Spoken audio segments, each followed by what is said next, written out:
Olá, eu sou a Renata Quadros e esse é o Recontando Casos, canal onde eu trago vocês aqui para a sala da minha casa e reconto um caso, daquele jeitinho que a gente gosta, com bastante detalhes e vídeos longos. Quero aproveitar esse comecinho de vídeo aqui para agradecer a todo mundo que estava presente na live que eu fiz aqui no canal ontem, dia 29 de junho, a nossa live aí geral do mês, de bate-papo, de comentar casos, de vocês me darem sugestões. Eu gosto muito porque é uma forma que eu consigo conversar com vocês mais diretamente, falar o nome de vocês, conhecer mais e vocês me conhecerem mais também. E mais do que isso também falar sobre os casos que eu trouxe aqui durante o mês. De julho vai ter de novo, tá? E eu prometo que daí nesse mês eu aviso com mais antecedência, coloco avisozinhos na comunidade e também no dia específico da live pra ninguém perder, tá bom? Mas a live de ontem está aqui no canal, é só você ir lá na aba do ao vivo e você vai conseguir assistir, tá bom? Hoje a gente vai falar de um caso que foi resolvido mais de 40 anos depois. Eu não mencionei no vídeo de terça, né? Mas foi até meio que proposital eu escolher esses dois casos nessa semana, porque os dois foram resolvidos muitos anos depois.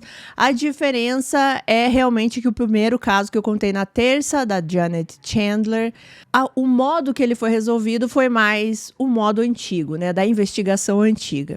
Entrevistas, investigação, confissão, enfim, todas essas coisas. O caso de hoje, ele foi resolvido mais de 40 anos depois, através da maravilhosa genealogia genética. E eu amo casos assim, que são resolvidos e que dão uma resposta para a família. Então vamos a ele. A gente vai para Lakeland, na Flórida, no dia 4 de setembro de 1981. E lá viviam duas irmãs, Judy Butler e Linda Slayton. A Linda, ela tinha acabado de se mudar ali próximo da irmã e era frequente nesses dias elas combinarem de tomar um café da manhã juntas. Então a Judy, ela foi caminhando até a casa da irmã, era uma distância pequena, cerca de umas 3 casas de distância. Quando ela chega na casa da irmã, ela chama pela irmã e ninguém responde. Ela acha aquilo um pouco estranho porque era bem cedinho, mas a Linda, ela sempre acordava muito cedo, até porque ela tinha 2 filhos, então ela sempre acordava antes dos meninos para preparar tudo e deixar tudo organizado. Então a Judy, ela pensou que a irmã pudesse ter resolvido dormir um pouquinho mais, ter se atrasado um pouquinho, e ela pensou, vou voltar para minha casa. Quando ela tá ali fazendo a meia volta para voltar para a casa dela, ela repara que a janela do quarto da irmã, da Linda, estava aberta, ela estava escancarada. E eles tinham uma espécie de uma tela assim na janela, como se fosse uma tela de mosquito, e essa tela também estava arrancada. A Judy, ela teve um pressentimento muito ruim, então ela resolve voltar para casa e dessa vez ela tenta abrir a porta e ela consegue entrar dentro da casa. Quando ela chega no quarto da irmã, ela percebe que a irmã estava deitada de atravessado na cama. Nos primeiros segundos, ela achou que a irmã estava apenas dormindo. Mas isso foi só nos primeiros segundos realmente, porque logo ela percebeu que a irmã estava sem vida. Ela estava parcialmente nua e tinha um cabide, desses cabides de arame enrolado no pescoço. A Linda Slayton, ela tinha 31 anos quando ela perdeu a vida. E quando a polícia chegou ao local, eles já logo perceberam que provavelmente alguém entrou ou saiu por aquela janela, né, depois de ter feito essa atrocidade com a Linda. Então eles começam ali a investigar a cena, né, todo o quarto. E outra coisa muito triste, fora toda essa cena horrível, é que, como eu mencionei bem rapidamente aqui no começo, a Linda, ela tinha 2 filhos. Então, quando a polícia chega no local, eles percebem que o filho mais velho, o Jeff, de 15 anos, ele estava dormindo numa cama na sala. Eu não consegui encontrar exatamente como era a disposição dessa casa por dentro, né? Mas pelo que eu vi nas fontes, era uma casa pequena e, por algum motivo, esse filho não tinha escutado nada do que tinha acontecido com a mãe, Então a polícia tomou muito cuidado ao retirar o menino ali da casa para que ele não visse a cena da mãe. Então eles tiram ele pela entrada da frente da casa, que não dava acesso, assim, que não dava visão para o quarto da mãe. Porém, quando eles vão acordar o filho mais novo de 12 anos, o Tim, ele estava dormindo num outro quarto. E para ele sair desse quarto, ele obrigatoriamente teria que passar pela entrada do quarto da mãe dele. E bem na hora que ele estava passando, um oficial que estava examinando a cena do crime, ele abre essa porta do quarto onde a mãe estava e ele acaba vendo a mãe sem vida lá dentro. Nesse momento, pelo que eu entendi, ele ainda não tinha sido informado que tinha acontecido algo com a mãe. Ele acabou vendo com os próprios olhos. Quando os dois filhos estão já do lado de fora da casa, a polícia explica para eles que a mãe estava sem vida e era uma situação que eles não conseguiam acreditar. Era algo tão surreal porque eles foram dormir e eles acordam com um monte de gente na casa deles com essa notícia de que a mãe estava sem vida. Não parecia verdade. Bom, então vamos falar um pouquinho de quem era a Linda Slayton. Linda Patterson Slayton nasceu em 8 de março de 1950 e quando ela tinha 16 anos, ela ficou grávida do seu primeiro filho, Jeffrey Slayton. 3 anos depois, ela deu à luz ao segundo filho, Timothy Slayton. E só depois de ter os 2 filhos é que a Linda consegue convencer o marido a se casar. Eles não eram casados, assim, oficialmente, né? Então, depois dos 2 filhos, eles se casam para começar aí, enfim, uma família de uma forma, digamos, mais apropriada para os moldes ali da época, né? Casadinhos e tudo certinho. Porém, era uma família que estava longe de ser uma família feliz e adequada, e tudo isso por causa do marido. O nome dele era Frank e ele acabou por ser um marido muito abusivo. Ele fazia isso rotineiramente, tanto com a Linda quanto com os 2 filhos. Ele tinha muito problema com o alcoolismo e ele ficava muito violento quando ele chegava em casa bêbado.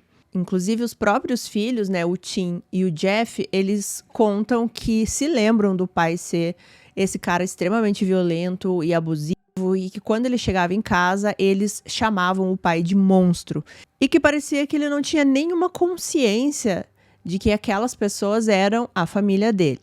Demorou um pouco, mas em 1974, a Linda conseguiu o divórcio do Frank, depois de 9 anos de casamento.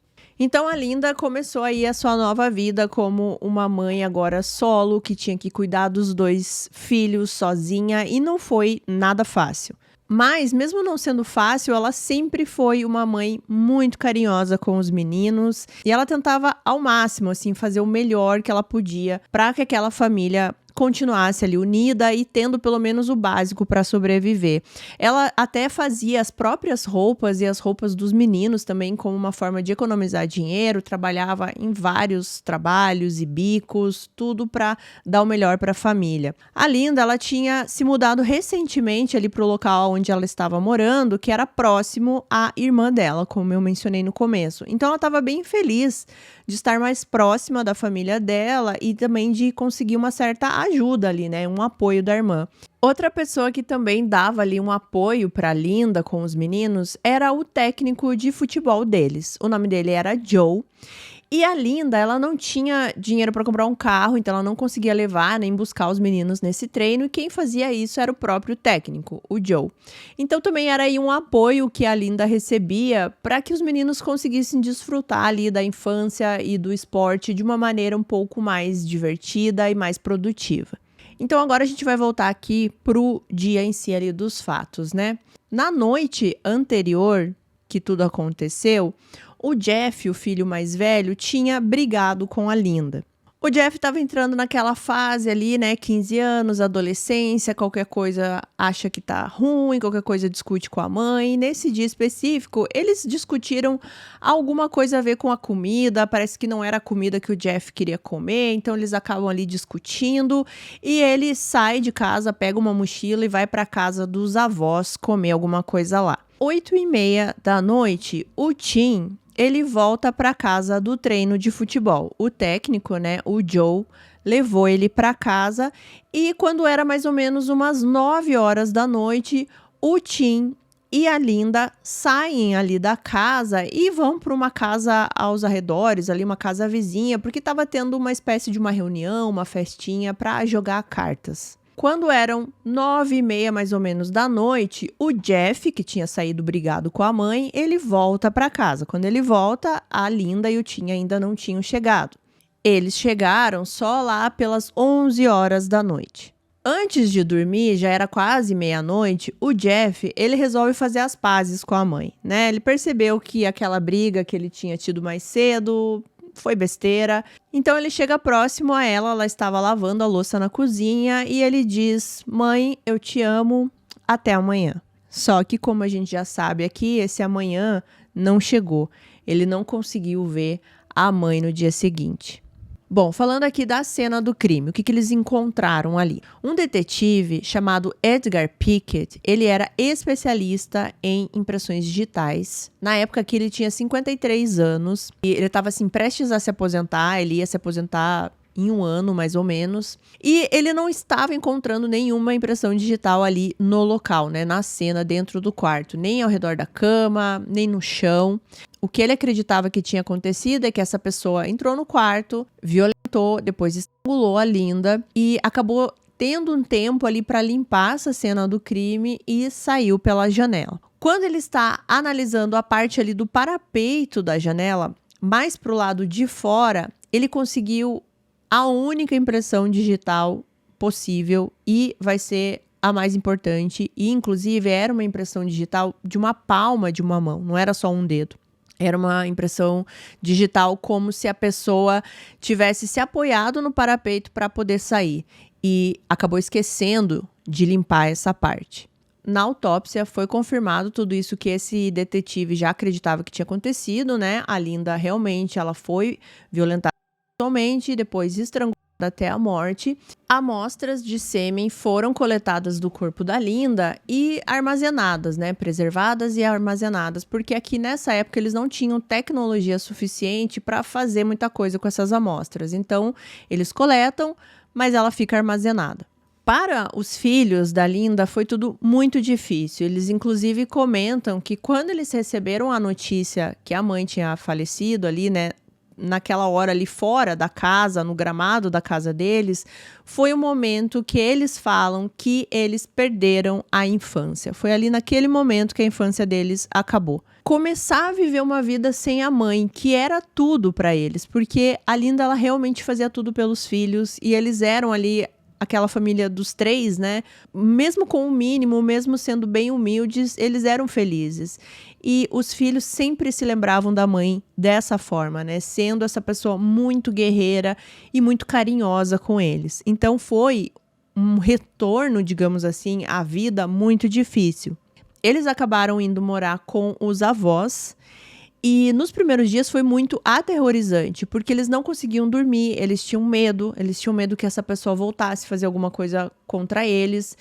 E eles dormiam todos juntos no mesmo cômodo ali na casa dos avós. Só que o avô não dormia junto, porque o avô, ele ficava assim ao redor da casa, dentro da casa, sempre armado, esperando que alguém entrasse na casa e fosse tentar fazer a mesma coisa que tinham feito com a Linda. Os avós, eles acreditavam que seria melhor para os meninos voltarem à rotina deles, né? Voltarem à escola, voltar ao treino de futebol e tentar viver a vida, porque quanto mais eles ficassem ali em casa, esse sentimento de medo, esse sentimento de tristeza iria piorar. Então eles precisavam continuar a vida.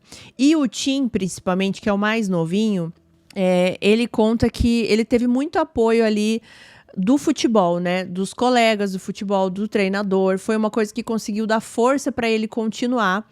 Inclusive, ele pegou uma foto dele com esse time de futebol americano e ele mantinha essa foto no quarto, assim, para dar motivação para ele. E ele disse que toda vez que ele olhava para essa foto, ele lembrava da mãe dizendo para ele que ele tinha que ser forte, que ele tinha que levantar a cabeça e continuar. Bom, a polícia tinha aí alguns suspeitos de início. O primeiro deles, claro, foi o ex-marido da Linda, o Frank, porque eles já começaram ali a saber que ele tinha sido um marido abusivo, que as crianças também sofriam na mão dele. Era muito tenso mesmo a convivência do Frank com a Linda, que até o filhinho mais novo, de novo aqui, o Tim, ele fala que uma vez ele viu o pai apontando uma arma para a mãe e ele, com apenas 6 anos de idade, saiu correndo em defesa da mãe, assim, e gritando para que o pai não fizesse nada. E ele sente que, nesse momento, mesmo com 6 anos de idade, ele salvou a vida da mãe, porque ele achava que o pai iria atirar. Mas eles vão entrevistar o Frank, eles vão atrás dele e eles conseguem descartar o Frank como suspeito. Eles verificam álibis, aonde ele estava e tudo, outras pistas também, mas o que importa aqui é que ele foi descartado como suspeito. Na época aqui dos fatos, a Linda, ela tinha um namorado, ela estava ali tendo um relacionamento com alguém, e esse namorado também foi investigado. Mas esse namorado, que permanece desconhecido até hoje, tá? Só para informar aqui vocês, a gente não consegue o nome dele nem nada, até porque ele também foi descartado como suspeito. A polícia também entrevistou as pessoas que estavam naquela festa onde a Linda tinha ido com o Tim para jogar cartas, né?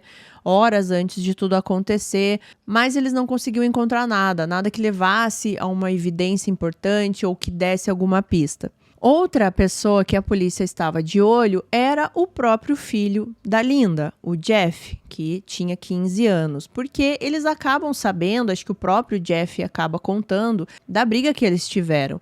E que eles estavam ali nessas discussões por coisas bobas e o Jeff entrando na adolescência, que pode ser uma fase onde os nervos ficam mais ali aflorados, e sabe? Esse comportamento, ele despertou ali também uma dúvida, né, e colocou o Jeff como suspeito. O Jeff, ele fez polígrafo, ele passou no polígrafo.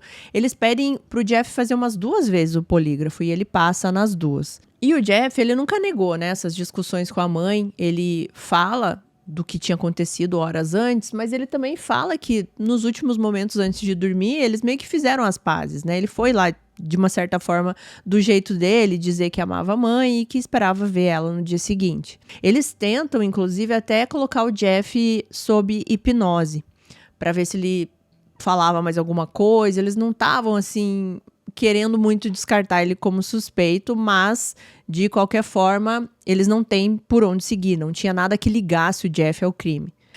Inclusive, eu lembrei aqui que numa das fontes que eu vi que tem o Jeff falando, ele conta, gente, que a polícia falava coisas horríveis pra ele, assim, falava coisas como, por exemplo, você já é forte, você tem 15 anos, mas você é um menino forte. Eu tenho certeza que você pegou suas mãos e colocou no pescoço da sua mãe e pegou aquele cabide e tirou a vida da sua mãe. Ficavam afirmando isso pro menino. Ele tinha acabado de perder a mãe e a polícia estava desconfiando dele. Eu entendo, né? A polícia, ela tem que ir por todos os caminhos, mas aqui nesse caso parecia mais um pouco de desespero, porque eles não estavam encontrando nada. A ameaça ali com o filho, talvez eles conseguissem alguma coisa. Foi bem aterrorizante para esse menino. Quando isso começou a acontecer, os avós, eles cortaram, assim, eles falaram, não, agora você não vai mais falar com a polícia, nós não vamos mais deixar você dar nenhum depoimento e acabou aqui. E foi aí que os meninos, assim, cortam qualquer comunicação ali, né, com a investigação, porque estava passando dos limites. E esse caso começou a esfriar, começou a ficar em segundo plano, porque não tinha mais pistas para seguir, não tinham evidências, não tinham testemunhas e nem nada. E o curso natural da vida aí se seguiu, né? O Jeff e o Tim foram viver suas vidas, passaram pela adolescência, ficaram jovens e depois adultos, cada um constrói a sua família e a vida se seguiu. Mas isso não queria dizer que eles tinham esquecido o que tinha acontecido com a mãe deles.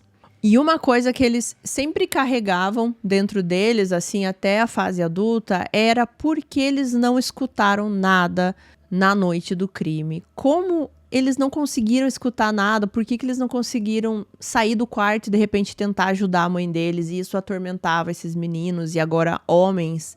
E continuou atormentando por muito tempo, e eu imagino isso, né? Você saber que você estava dentro da casa enquanto a sua mãe estava sendo morta, e provavelmente ela reagiu, provavelmente ela tentou chamar alguém, né? A gente não sabe exatamente como foi tudo, né? Mas algum barulho aconteceu e eles não ouviram. Então, eles se sentiam extremamente culpados, assim. O Tim, por exemplo, que, digamos, salvou a vida da mãe quando o pai apontou uma arma para a cabeça dela, agora não pôde fazer nada.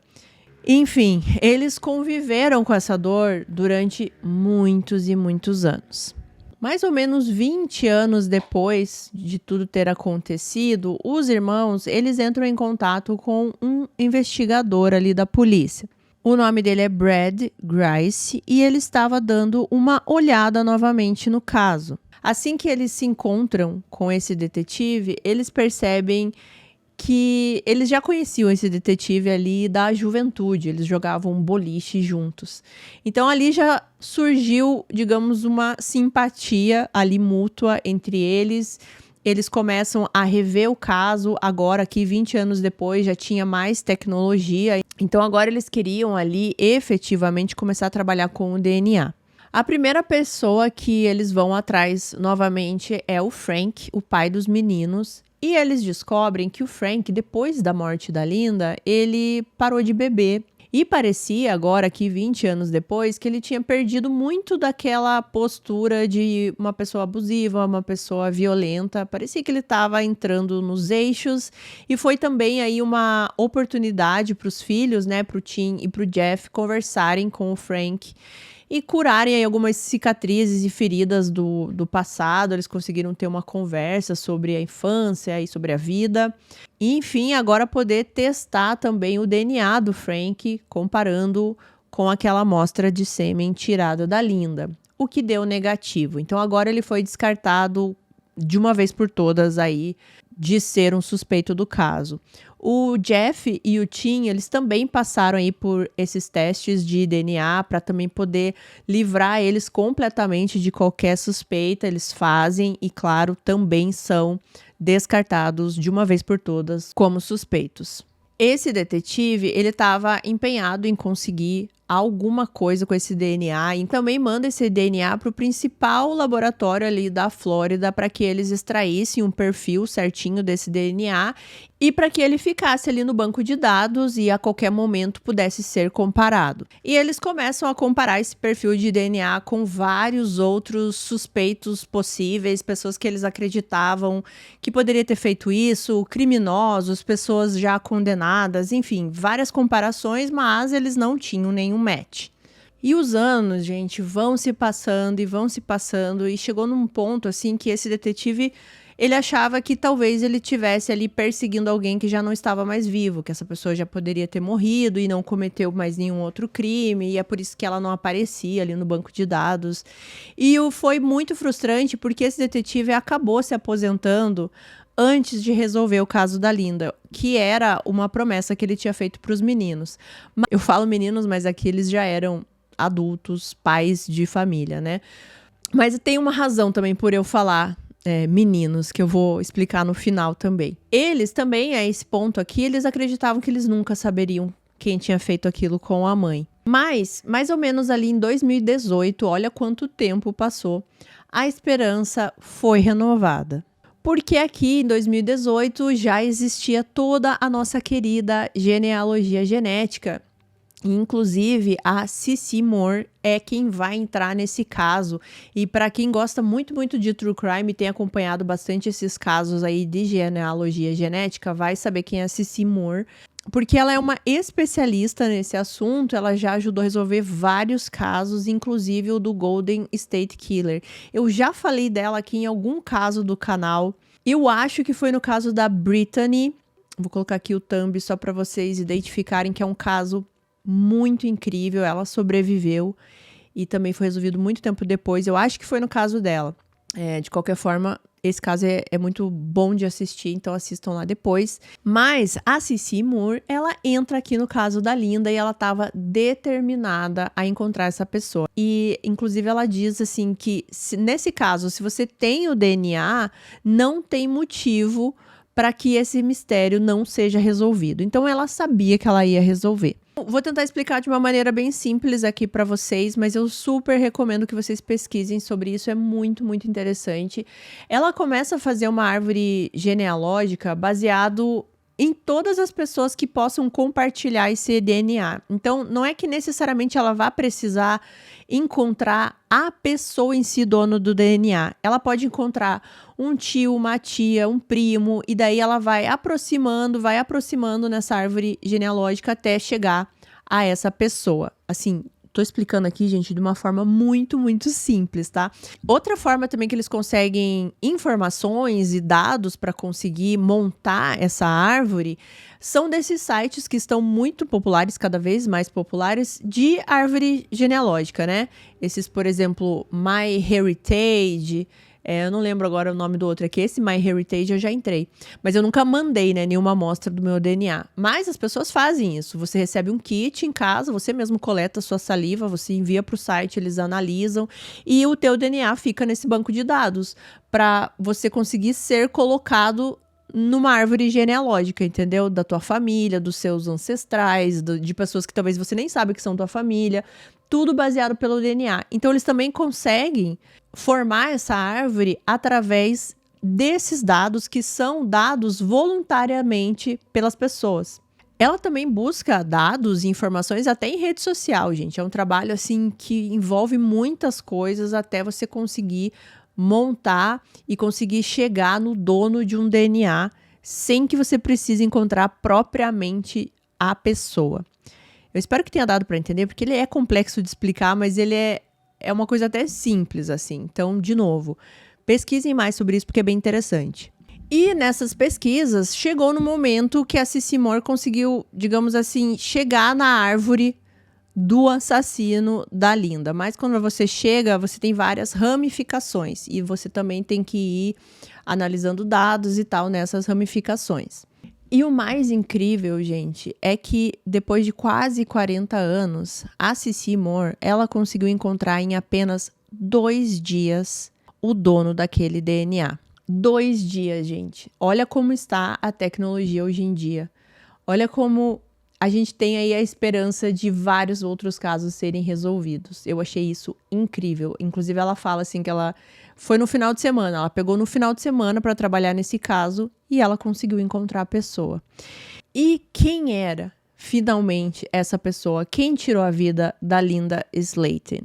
Bom, para surpresa de todos, essa pessoa era Joseph Clinton Mills, o treinador de futebol dos meninos.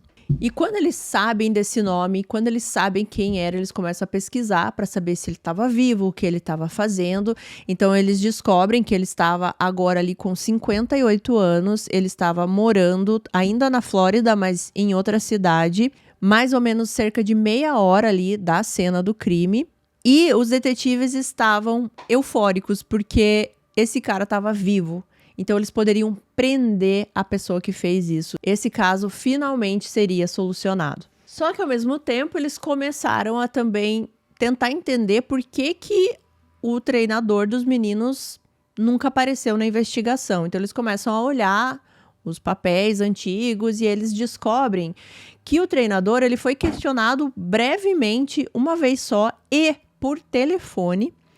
E ele falou qualquer coisa que ele só levou o Tim para casa naquele dia, e depois ele voltou para casa dele, que ele não sabia o que tinha acontecido e bastou para a polícia nunca mais questionar, bastou para que a polícia descartasse esse treinador como suspeito.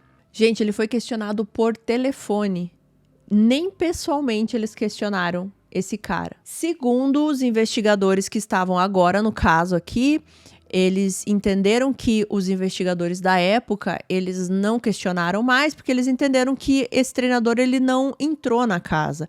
Ele esteve ali próximo, né, ao crime, mas ele apenas deixou um dos filhos em casa, ele não se aproximou da casa, nem nada do tipo, então eles não achavam que valia a pena investigar mais a fundo.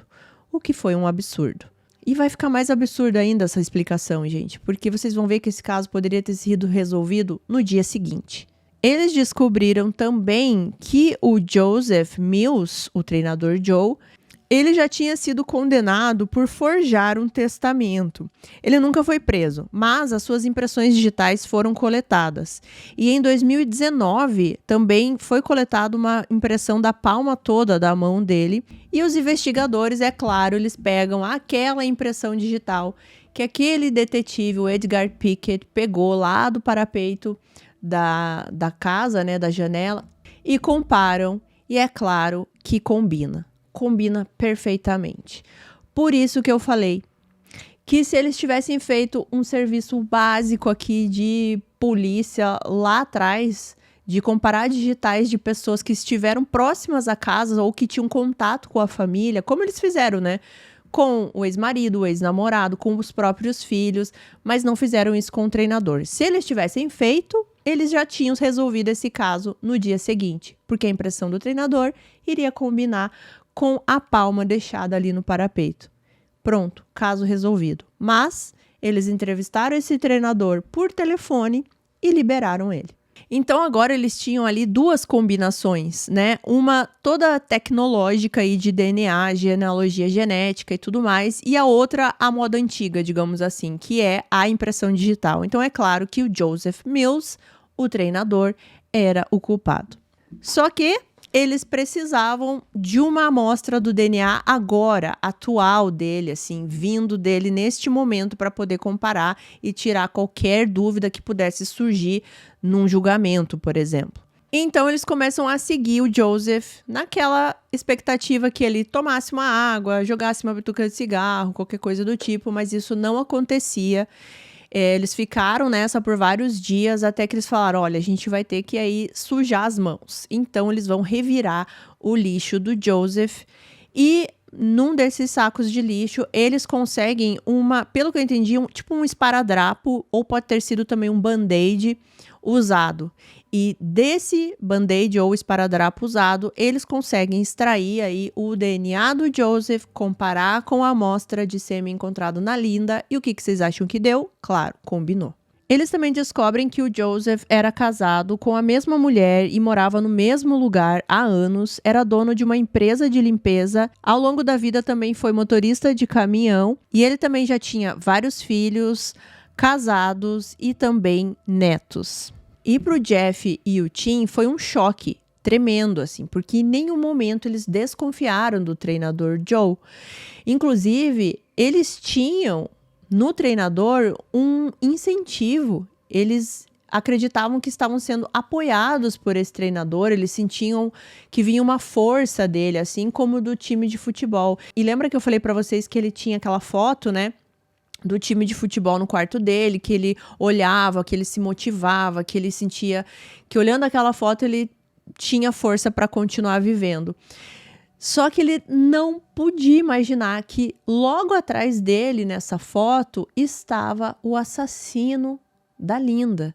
Gente, imagina como é você descobrir isso, que durante a sua vida inteira você deixou essa foto no seu quarto e ali estava a pessoa que causou o maior sofrimento da sua vida. Eu não sei como eles conseguiram, assim, digerir essa notícia. Eles admiravam esse treinador, eles confiavam nele. Inclusive, daí o Tim, ele começou a lembrar que o treinador, ele ficava questionando sobre o caso. Ele perguntava, e aí, descobriram alguma coisa? Tão perto de achar quem é? Sabe, ele ficava questionando e o Tim achava que isso era uma curiosidade do tipo, nossa, eu quero que prendam esse cara. Mas, na verdade, então, era uma preocupação e era uma pergunta para saber se a barra dele estava limpa, né? Se as pessoas não estavam vindo atrás dele. E também, gente, o que é de indignar mais ainda é que esse treinador, enquanto os meninos ainda treinavam futebol e moravam na casa dos avós, ele continuou buscando os meninos em casa e levando em casa novamente, dando essa carona em todos os treinos.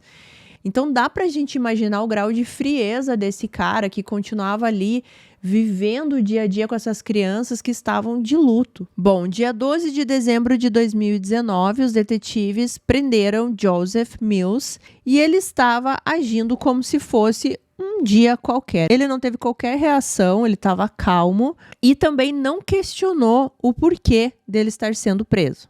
Então, depois de 38 anos, a polícia finalmente conseguiu colocar o culpado do assassinato da Linda ali numa sala de interrogatório. De início, ele só fica falando que ele levou um dos meninos pra casa e depois saiu e foi embora. Eles começam a questionar se ele esteve dentro da casa e ele disse que não, que ele nunca entrou na casa. O que os policiais sabiam que era mentira. Então, nesse momento, eles começam a pressionar o Joseph e começam a dizer que eles têm o DNA, sim, que ele deixou na Linda. Eles também falam da palma ali da mão, né, das digitais no parapeito da janela e começam a pressionar, falando que eles já meio que sabiam o que tinha acontecido. Foi nesse momento que eles começam a perguntar por que ele tinha feito isso, né? Por que ele entrou na casa? Aí ele começou a mudar a história. Ele começou a dizer que a janela estava aberta e que aquilo era um convite, que a Linda queria que ele entrasse na janela. E que, inclusive, ela estava com o cabide já no pescoço e que seria uma espécie de um jogo sexual e que ela falava para ele que queria que ele apertasse o cabide enquanto eles faziam sexo e que seria algo nesse sentido, o que é simplesmente absurdo. É claro que os policiais não acreditavam nessa história e daí eles começam também a questionar e falar para o Joseph a pressão que esse cabide exercia no pescoço da Linda. Ele estava praticamente afundado no pescoço dela, então era claro que ele tinha atacado ela. Então, o que os policiais acreditavam que tinha acontecido era o seguinte: o treinador, ele deixa o Tim na casa, como eu mencionei lá no início. O Tim entra na casa e o treinador vai embora. Pelo menos nesse momento. Só que ele volta mais tarde para casa, por algum motivo. E nessa hora que ele volta, a casa estava vazia. Porque, se vocês se lembram, eu disse que o irmão mais velho tinha saído porque tinha brigado. E o irmão mais novo tinha saído logo depois que ele chega do treino de futebol com a mãe. Eles foram para uma casa vizinha jogar cartas. Então, nesse momento, a casa estava vazia. A polícia acredita que ele entrou na casa e se escondeu dentro do armário da Linda.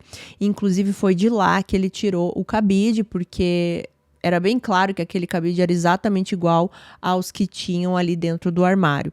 Ele fica nesse armário esperando a hora que a Linda fosse para o quarto. Então, o irmão mais velho chega em casa e depois a Linda chega com o irmão mais novo. Eles se preparam para dormir e durante todo esse tempo ele ficou esperando dentro do armário. Quando a Linda entra no quarto, fecha a porta, foi a hora que ele resolveu atacá-la.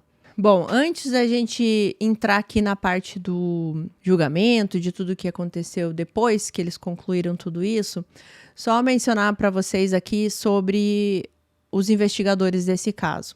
O primeiro, aquele Grace, que eu falei para vocês que queria resolver esse caso antes de se aposentar, né? Ele prometeu isso para os meninos. Então, ele se sentiu muito frustrado de não ter conseguido e de não ter pensado no treinador, né? De não ter cogitado essa possibilidade. Ele se sentia muito culpado por esse caso ter se arrastado por mais alguns anos. Mas o Jeff e o Tim, eles não viam dessa maneira, porque eles viram todo o trabalho que esse investigador teve, assim, o tanto que ele correu atrás. Ele que começou, né, com essa parte do DNA, de fazer várias comparações, e eles sabiam o quanto esse detetive tinha trabalhado. Inclusive, eles ficam tão amigos que um dos filhos do Jeff, ele colocou o mesmo nome desse investigador, como homenagem, assim, porque eles viram que a vontade que ele tinha de resolver o caso da mãe deles era muito grande.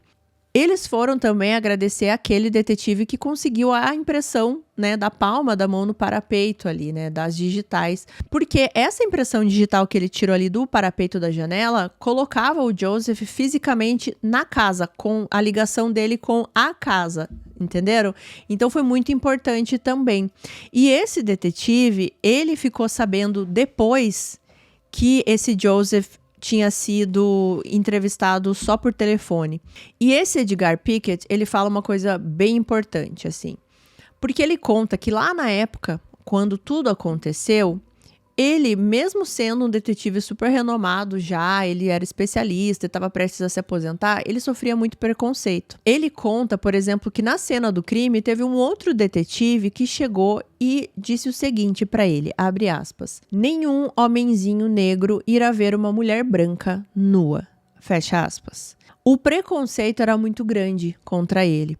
E mais coisas aconteceram nesse sentido. porque ele disse que ele nunca recebeu, por exemplo, as digitais desse Joseph para que ele comparasse com aquela palma da mão que ele coletou na cena do crime. Ao invés disso, ele recebia frequentemente digitais de homens negros. E era sempre de homens negros. As únicas que chegavam para ele eram de homens negros. E eles falavam, compara aí que vai ser esse cara. Compara aí que vai ser. E nunca era, né? Óbvio. Então ele fala muito disso, que as investigações lá da época talvez não tivessem tão focadas em realmente encontrar quem fez isso com a Linda, tendo visto que o Joseph deu uma entrevista por telefone, não foi coletado digital e nunca foi suspeito. Ou seja, apenas uma entrevista ali por telefone bastou para largarem ele como suspeito. Mas vários outros suspeitos que não tinham nada a ver com o local, não tinha nenhuma evidência que tivessem chegado perto da casa, tinham que ficar passando aí por essas comparações digitais apenas porque eles eram negros. Então esse caso marcou muito esse detetive, o Edgar Pickett. E ele fala que durante todos esses anos, né, quase 40 anos, esse caso nunca saiu da cabeça dele e que ele sabia que aquela digital que ele pegou naquele dia seria importante. E foi. E o Edgar acabou falecendo agora, gente, bem recente, em abril de 2023, com 95 anos. Bom, gente, 41 anos depois do crime, no dia 9 de fevereiro de 2022, agora recente, o Joseph Mills se declara culpado do crime. E ele fez isso para fugir de um julgamento e de uma possível sentença de morte. Ele se declarou culpado de todas as acusações, incluindo assassinato em primeiro grau, agressão sexual e roubo. E essas audiências, né, porque daí tem só a audiência ali, acho que da sentença e também ali que as vítimas, né, podem falar e tudo mais. Então o Jeff, ele fala e ele pergunta pro Joseph o porquê. Por que que ele tirou, né, a mãe deles, qual foi o motivo. Mas é claro que o Joseph não respondeu essa pergunta e a irmã, né, da Linda também falou e ela disse que tentava olhar pro Joseph, mas ela não conseguia, até porque ela não via um ser humano ali. Eles falam que ele não tinha nada, nenhum sentimento no olhar. O Joseph, ele falou em algum momento aqui na audiência e ele disse que ele não era uma má pessoa. Então, o Joseph foi mandado para a prisão perpétua sem possibilidade de liberdade condicional. E os irmãos Slayton, o Jeff e o Tim, eles sentiram algum conforto sabendo que o Joseph jamais sairá vivo da prisão, mas que eles ainda têm muita raiva. Porque o Joseph, ele nunca assumiu a responsabilidade pelo que ele fez, pelo estupro premeditado e o assassinato da sua mãe. Ele nunca se desculpou pros meninos, ele nunca falou nada, né, pros meninos, assim, não que isso fosse resolver alguma coisa, mas isso deu muita raiva, porque ele viveu a vida dele, né? Ele se casou, ele conseguiu trabalho, ele viajou, ele teve vários filhos, ele teve netos, então ele conseguiu viver uma vida que a Linda não conseguiu. A Linda não conseguiu conhecer os netos que ela teria agora no momento, né? Porque tanto o Tim quanto o Jeff tiveram filhos. Isso causa muita raiva nos irmãos. Inclusive, eu fico pensando também como deve ter sido para a família do Joseph, né? Você, de repente, descobrir que o seu pai, ou o seu avô, o seu marido, fez algo tão terrível dessa forma, assim. Deve ser também uma informação muito chocante. Então, ele também acaba aí com a vida da própria família dele. E numa das fontes que eu peguei aqui para fazer o canal, eles falam uma frase que eu achei, assim, bem forte, né? Que é o seguinte: que os irmãos sentem que receberam uma sentença muito mais severa, a de prisão perpétua sem a possibilidade de crescer com a mãe. Uma hora eu falei ali pra vocês, porque eu fico chamando os meninos de meninos, né?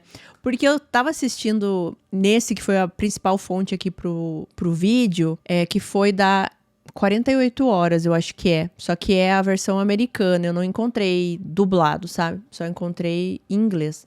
Teve alguém que deixou esse comentário nesse vídeo e ela fala mais ou menos isso, assim, que por mais que o Jeff e o Tim hoje em dia sejam homens feitos, pais de família, quando eles estão falando da mãe, parece muito ainda dois meninos falando da mãe. Eles se emocionam ainda como dois meninos que acabaram de perder a mãe. porque é uma dor que é imensurável, né? Ainda mais desse jeito que esses dois perderam. E eu senti isso também nesse documentário, assim, o jeito que eles falam, o jeito que eles falam da mãe, assim, parece muito ainda que eles são aqueles dois meninos descobrindo que a mãe morreu, sabe? Tem uma parte deles ali que é muito infantil, mas nesse sentido, assim, de ser essa criança que teve que ficar sem a mãe, sabe? Essa criança desamparada. E isso, assim, me pegou bem nesse caso, sabe? Acho que por isso que eu quis também trazer aqui. É uma coisa que a gente não consegue entender, né? Por mais que esse cara tivesse falado o porquê que ele quis fazer, enfim, a gente nunca vai entender. É claro que ele deveria espreitar a Linda, olhar o que ela estava fazendo, quais eram os horários, por que ele voltou aquele dia na casa, será que ele fazia isso várias vezes e naquele dia ele pensou, nossa, agora não tem ninguém em casa, vou entrar aqui e esperar. Então ele premeditou tudo isso, essa maldade, e sendo uma pessoa ali que depois ainda continuou convivendo com essas crianças, perguntando da mãe, sabendo tudo que ele tinha feito. Bom, o Jeff e o Tim, eles falam que por mais que esse caso demorou tanto para ser resolvido e foi perguntado para eles se eles tinham algum rancor, alguma raiva dos investigadores, e eles falam que não, porque o tempo todo eles sentiam que os investigadores estavam fazendo o melhor e que tinha sempre muito trabalho a ser feito. Eles não sentiram que eles foram, assim, negligentes no sentido de, a gente não tá a fim de resolver, vamos deixar assim. Por mais que eu acredito que muitos de vocês, e eu também penso isso, que eu acho que lá mesmo na época do crime, algumas coisas poderiam ser lidadas de uma forma diferente, né? Mas enfim, por eles não gostam de culpar ninguém por ter demorado tanto para ser resolvido.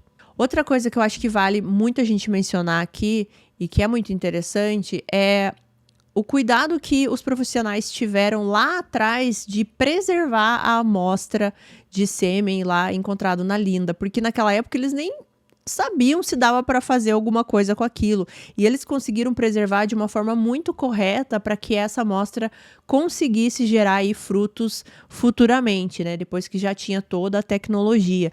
Então isso é muito importante, né, porque se não fosse isso, esse caso não seria resolvido também. Então é um misto de coisas, né? Teve muitas pessoas que trabalharam bem nesse caso lá atrás e algumas não tanto. Bom, os irmãos, né, o Jeff e o Tim, eles falam que eles tentam viver o melhor da vida sempre, sempre olhando para frente, e eles sabem que eles não conseguiriam ter sobrevivido sem o outro, né? Um foi a base pro outro. Inclusive, eu até esqueci de mencionar, mas o Jeff, ele pensou em tirar a própria vida várias vezes durante a vida dele por causa dessa dor de perder a mãe. Os dois, eles são muito próximos até hoje, assim, cada um tem a sua família, filhos e tudo mais. Eles compartilham, por exemplo, o hobby de restaurar carros juntos, é uma coisa que eles gostam de fazer juntos. E eles dizem que eles sempre sentem a presença da mãe, que eles sabem que ela tá olhando por eles e que ela tá orgulhosa da vida que eles estão levando e que isso é uma motivação para eles, assim, sempre deixar a mãe deles orgulhosa. E os dois, eles continuam sempre visitando o túmulo da mãe regularmente, levam sempre flores para ela. E esse caso, gente, assim, me pegou porque vocês sabem que eu gosto muito, assim, quando eu percebo que existe muito amor na família, sabe? E apesar, né, porque sempre são histórias tristes, sempre tem alguma coisa ruim nesse meio aí, mas você sente que, mesmo depois de tudo, ainda sobrou muito amor. E esses dois irmãos, é isso, assim, sabe?